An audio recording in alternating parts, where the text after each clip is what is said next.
Bujar Spahiu was elected chair of the Albanian Muslim community with 59 votes in his favor.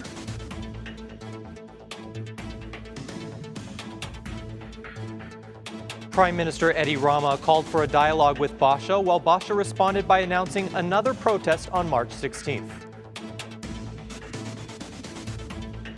During the second Diaspora Summit, President Ilir Meta called upon political parties to cooperate in order to begin negotiations for EU membership in June.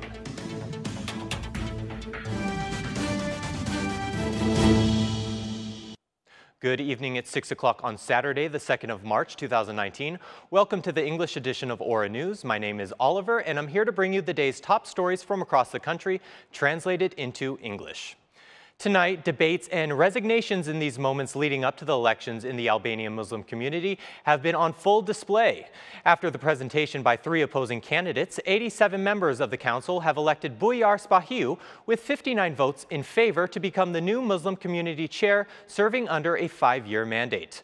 For 10 years, Spahiu has held the position of deputy chair of the Albanian Muslim community, while in his first speech after taking up duty, he assured believers, but also the Albanian state, that he will perform his duties with dedication while preserving the traditions of interfaith harmony. The results, however, were not accepted by the losing side. Uli Gura, who only received 26 votes in his favor, said the Muslim community was influenced by secret organizations, stating, "In spite of my fervent desire to lead an Albanian Muslim community for Albanians, today we are being captured by secret organizations." Meanwhile, Lushtja's Mufti, Gramoz Blitiku, received only 2 votes, while Kukës' Islamic Mufti, Islam Hoxha, withdrew himself from the race due to his position as chairman of the General Council. The former head of AMC, Skënder Bruçaj, clarified his decision not to compete for a second term, stating, "I am of the opinion that the candidates today are even better than me in carrying out the responsibilities of this task. So I decided last night to withdraw myself from running in order to open up a new path, not just a rotation, but also to open the way for honorable theologians who have graduated in the best Islamic universities around the world."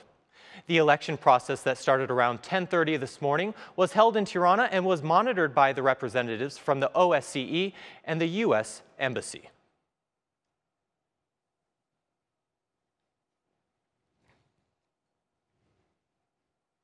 Today, the Democratic Party gathered with other DP members as the chair of the Democratic Party, Luzim Basha, excluded any possibility of dialogue with Rama.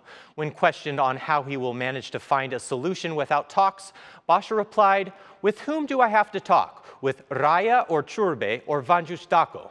It's not about the fate or clash between parties, but about the fate of Albanians, Democrats, and Socialists. Can we continue on this way with a society caught in flagrance by the stealing of votes, the theft of hundreds of millions of lek from Albanians, and lies about EU integration?" Basha also gave his answer to the internationals who opposed the transitional government and the burning of mandates, stating, "In their countries, if the government is caught stealing votes, the government goes and the guilty people go to jail. This happens in every European country where Albanians migrate. Our job is to guarantee these standards for Albanians in this country. We will not accept anything less. Albanians do not eat and drink in diplomatic representations, but live in difficult conditions."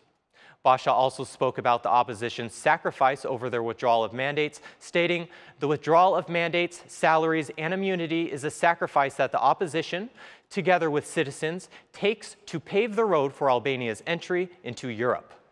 From Leja, President Meta declined to comment on Basha's statements, but called for reflection and cooperation in order for the country to open up negotiations for EU membership talks in June. Meanwhile, the Speaker of the Socialist Movement for Integration Party, Monika Kurimadi, held a meeting with leaders in Roskovec while stating that the day of freedom for Albanians is not far away.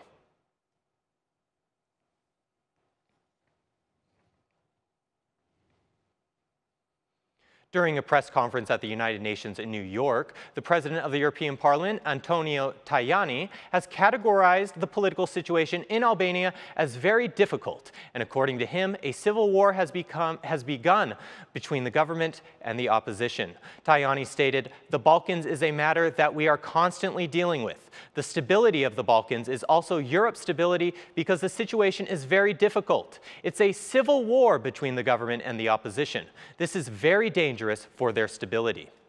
Tajani has also called for investments to come from outside the region, referring to Russia and China, while also calling upon other European nations to be active but also restrained in their involvement in the Balkans. The situation in Albania has also attracted the attention of foreign media. Even the German public service television broadcaster ZDF has dedicated a chronicle to the political situation playing out in Albania.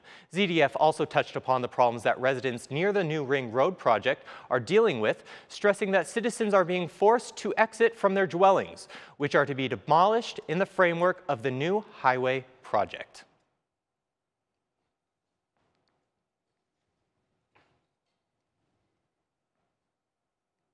On Monday, the Central Election Commission will begin discussions on replacing the seats of the opposition MPs. In a media statement, it was announced that there will be a decision on the vacancies created by the resignations of Perparim Spahihu, Edmond Hajistato, and Floida Kirpaci.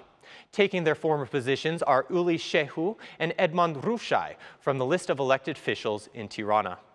In the place of Hajinasto will sit Enver Roshi, while Aurora Mara from the Dibur County list submitted a form of decriminalization by beginning the procedure of obtaining a mandate. During this meeting, parties that have applied to become part of the local elections will be approved.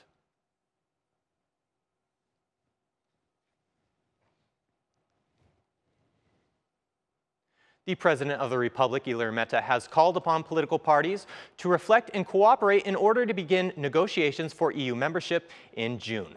When questions about the political situation unraveling in the country and the invitation that Prime Minister Edi Rama made to DP Chair Luzin Basha for a dialogue, Meta said cooperation is imperative to begin the negotiation process, stating, "There should be reflection and cooperation between Albania's political parties for the opening of EU membership negotiations. I appeal for reflection and cooperation." Earlier in the speech, which was held before participants at the Diaspora Summit, the head of state urged the parties to rise above their own interests. As for the Albanians of the diaspora, President Meta said that they are welcomed in Albania, stating, "Albania is a sunny place for all Albanians, not only for those living here, but also for those who want to come back." Mark Jonai, on behalf of Albanians in the U.S. patrols, underlined the importance of an annual conference. He stated, "We need to make an action plan to initiate our national agenda and to move on to the various issues of our future. We have to include the many relationships between Kosovo, Albania, Montenegro, Chameria, and the Preševo Valley, despite their political beliefs and positions that they hold. For our national agenda to be successful, it requires both Albania and Kosovo to work closely together to create a unified message when it comes to the national agenda." The diaspora minister who organized the second summit underlined the importance of maintaining relations with the homeland. During the closing of the second summit of the Albanian diaspora, which was held on the occasion of the 575th anniversary of the Lejë Covenant, only the minister for the Albanian diaspora was present.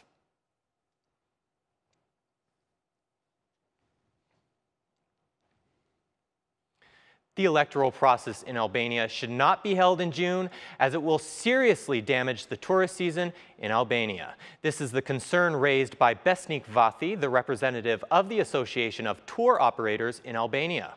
According to Vathi, in the case of this year's elections, the administration does not seem to work. And regarding the recent protests, Vathi says that if the protests continue, it will have a negative impact on the number of tourists entering the country.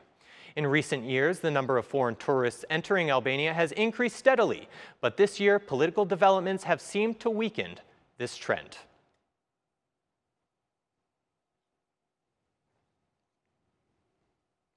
And that's the news across the country today. Thank you for watching our English edition this evening, and be sure to join me again every Monday to Saturday at 6 p.m. for the latest news from Albania. Once again, on behalf of Aura News, thank you and have a great weekend.